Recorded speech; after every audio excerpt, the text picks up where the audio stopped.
Did you know that over 1 million new businesses launch each year? Yet nearly 40% fail in their first year and 80% within 5. I'm Derek Schmidt, and I don't want you to become another statistic. That's why I started the Entrepreneur Bootcamp podcast. I'm going to use real-world experience and straightforward advice to help you navigate through the rough waters of entrepreneurship. Whether you're drafting your first business plan or aiming for new heights, this is your toolkit for however you define success. Let's dive in. Hey everyone, welcome to another episode. Today we're diving into how you can develop a brand identity that's as unique and dynamic as your business. So whether you're just starting out or you're looking to completely revamp your brand, don't worry, I've got your back. Let's go ahead and get started. First up, we need to spy a little bit, but not in a creepy kind of way. Understanding who you're talking to and who you're up against is crucial. So you want to start with your target audience. Who are they? What do they love? What do they need that only you can provide? When you start to build out a detailed audience persona, you consider things like age, interests, occupation, education, buying habits, where they spend their time online and offline, even challenges that they face. By the end of it, you should have created 3 to 5 target audience personas, because what works for one set of people may not work for another, and you'll want to adjust your marketing for these different personas. If you already have a website, you can use some free tools like Google Analytics or Quantcast Measure to get a really good idea of your audience that's currently visiting your website.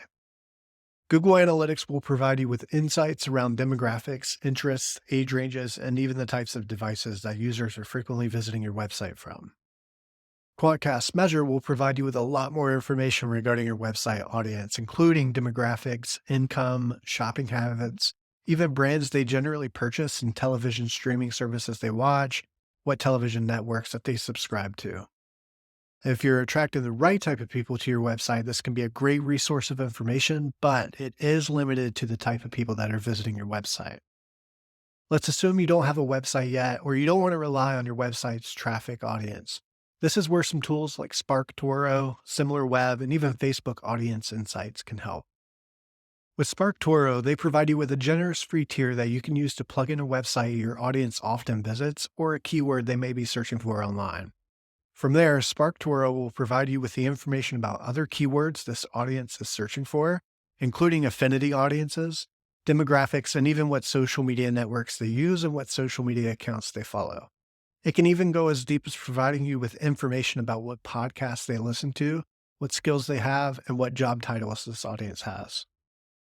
With SimilarWeb, you can plug in a website's domain, like a website they often visit, or even a competitor's website, and you can find out where this audience spends their time online and even an estimate for how much monthly website visitors this competitor or this example website gets each month.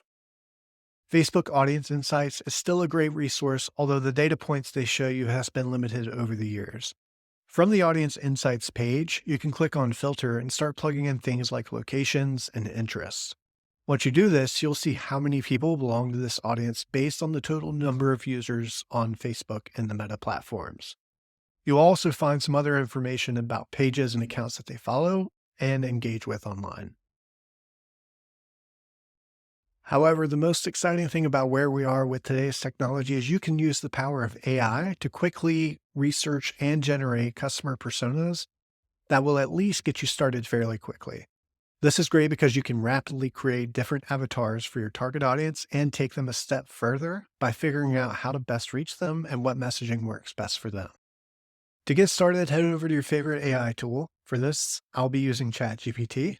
Once you're on the ChatGPT website and it's ready for your prompt, I want you to start to type this in.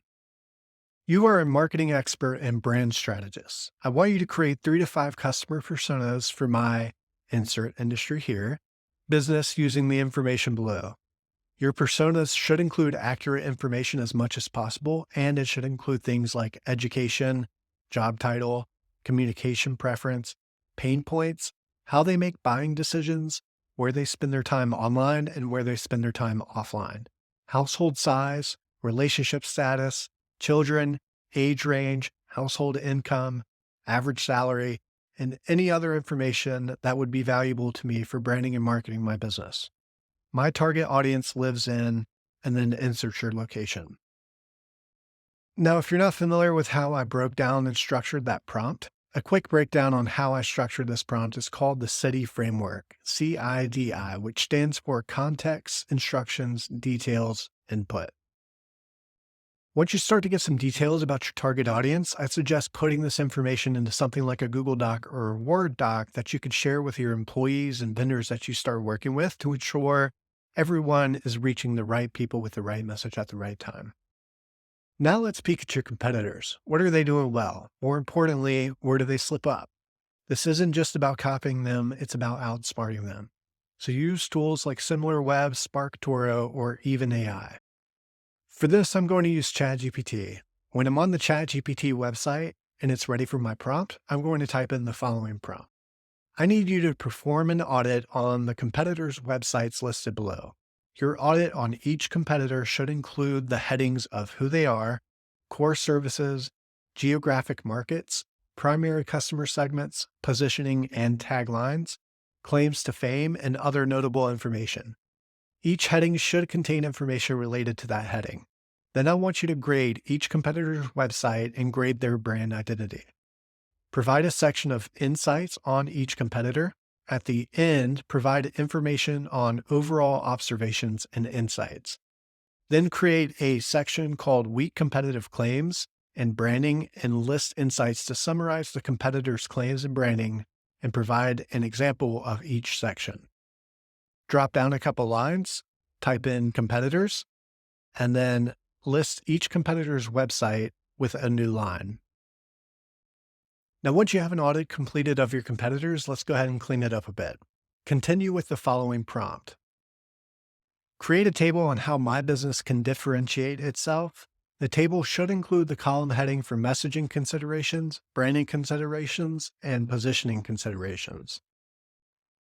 Now this is looking great, but there's one more step I want to take. I want to see a full matrix of each company and their differentiators so I know where my opportunity is. So let's continue with this prompt. Create a full matrix table from the competitor audit above. The table headings should include company, about, so who they are, core services, geographic markets, customer segments, taglines such as market positioning, and claims to fame. Go ahead and hit enter. Now, once I have all this completed, I'll add it to my Google Doc or my Word doc that I can use while working with vendors and when I'm figuring out how to differentiate myself in my industry through my messaging. Got all that? Great. Let's keep moving. Now let's start to define your brand's mission, vision, and core values. With a clear view of your landscape, it's time to plant your flags. What's your mission? This is your why your brand exists.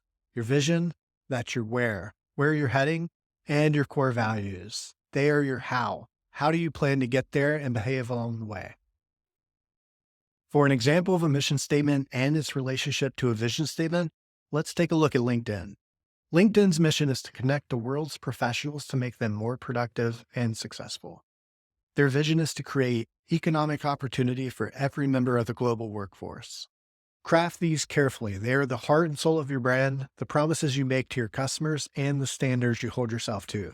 Every decision you make should align with these core aspects.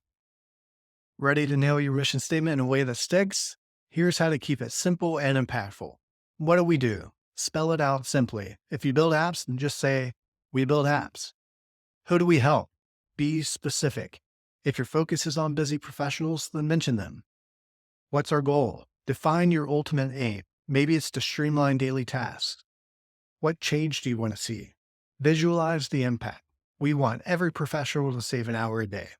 So your mission statement may look something like this. We build apps for busy professionals to streamline daily tasks and save them at least an hour per day. That's it. Short, sharp, and to the point. Make your mission statement something everyone can rally behind and remember. Crafting a vision statement is like imagining the perfect future for your organization. It's your big dream.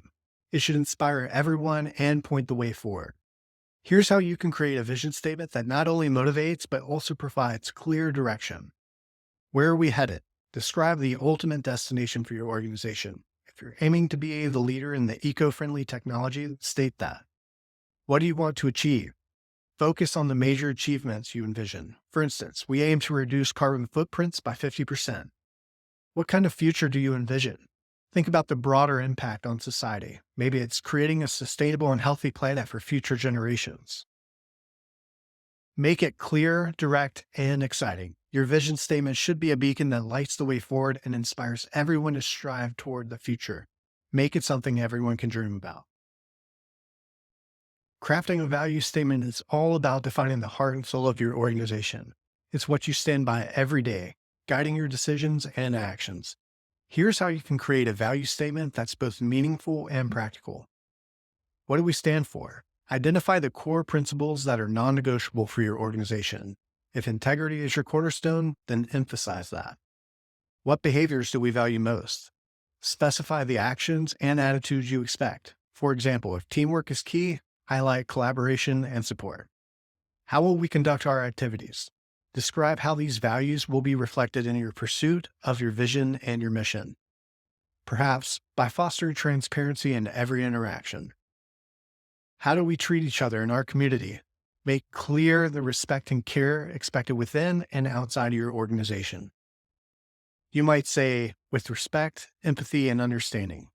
Keep your value statements clear, memorable, and timeless.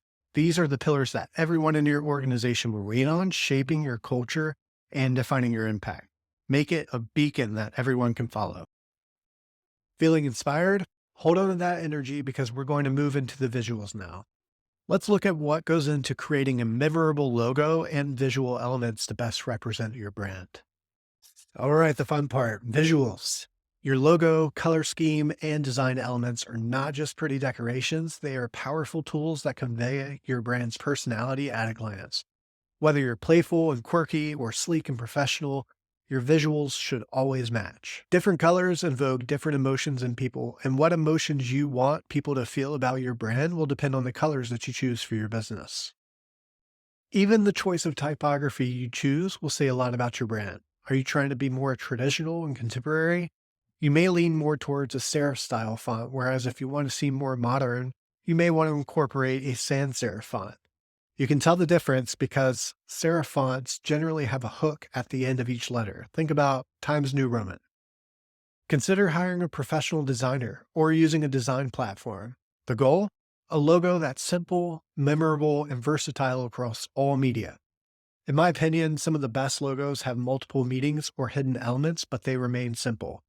Think about the arrow in the FedEx logo, or the Golden Gate Bridge in the Cisco logo, the head wearing headphones in the Beats logo, the peacock in the 6 different colors in the NBC logo that represents its 6 different networks, the 31 in Baskin Robbins representing the amount of flavors they have, even the Design Loud logo. Is it a pencil? Is it a speaker? An RSS feed icon?